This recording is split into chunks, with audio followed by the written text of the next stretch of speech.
పంచాయతీరాజ్ శాఖ తరహాలో గ్రామీణాభివృద్ధి, గ్రామీణ తాగునీటి సరఫరా విభాగాల్లోనూ సంస్కరణలు చేపట్టాలని ఉప ముఖ్యమంత్రి పవన్ కళ్యాణ్ నిర్ణయించారు. క్షేత్రస్థాయి నుంచి రాష్ట్ర స్థాయి వరకు పరిపాలన ప్రక్రియలో మార్పులు అవసరమన్నారు. మంగళగిరి క్యాంప్ కార్యాలయంలో ఆ శాఖ ఉన్నతాధికారులతో పవన్ సమావేశమయ్యారు. 2 విభాగాల్లో ఉద్యోగుల కూర్పు, అన్ని రకాల హోదాలు తదితర అంశాలపై చర్చించారు.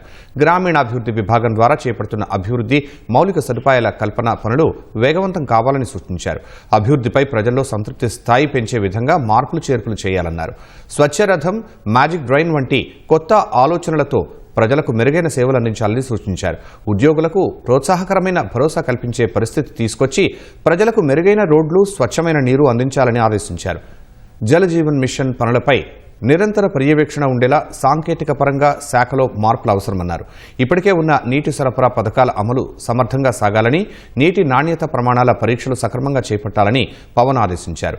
ఉపాధి హామీ పథకంతో శ్రామికులతో పాటు ప్రజల్లో సానుకూలత పెంచే బాధ్యత ప్రతి ఉద్యోగిపై ఉందన్నారు. గ్రామ సభల్లో తీర్మానాల మేరకు చేస్తున్న పనులపై ఎప్పటికప్పుడు సమీక్షించాలన్నారు. పంచాయతీరాజ్, గ్రామీణాభివృద్ధి, ఆర్డబ్ల్యూఎస్ శాఖలో తీసుకువచ్చే సంస్కరణలు ప్రజలకు మేలు కలిగేలా ఉండాలని దిశానిర్దేశం చేశారు. సంస్కరణలు, ఉత్తమ విధానాలపై నివేదిక ఇవ్వాలని అధికారులను పవన్ ఆదేశించారు.